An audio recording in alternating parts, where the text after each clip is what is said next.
Les pays de l'OTAN ont adopté mercredi à Madrid une nouvelle feuille de route stratégique qui redéfinit les priorités de l'Alliance. Ce document n'avait pas été révisé depuis 2010 et à l'époque l'OTAN envisageait de former un partenariat stratégique avec la Russie. Mais les temps ont changé et selon la nouvelle doctrine de l'OTAN, Moscou est la menace la plus significative et directe pour la sécurité des alliés.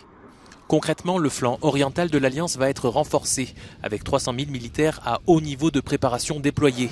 Il s'agit de la réorganisation la plus importante de la défense collective depuis la guerre froide, selon le chef de l'OTAN. En vertu de cette nouvelle feuille de route, 3 tâches essentielles doivent être mises en avant: dissuasion et défense, prévention et gestion des crises, coopération pour la sécurité.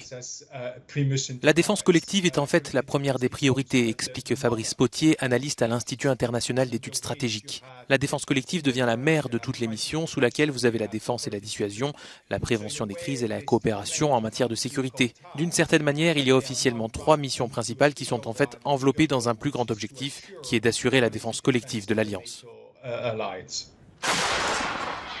Les pays de l'OTAN se sont engagés à long terme pour une aide militaire et financière à l'Ukraine, même si beaucoup estiment que l'Alliance peut faire plus en termes de livraison d'équipements.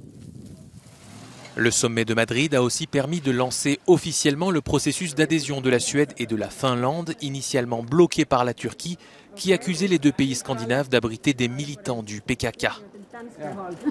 Enfin, cette nouvelle feuille de route de l'OTAN cible pour la première fois la Chine, qui représente, selon le texte, un défi pour sa sécurité. Pékin a dénoncé cette nouvelle doctrine visant à la salir. Le ministère chinois des Affaires étrangères a accusé l'OTAN d'avoir les mains couvertes de sang, en référence aux interventions en Afghanistan ou en Libye. Mais le secrétaire général de l'OTAN a insisté sur le fait que Pékin n'était pas un adversaire de l'Alliance.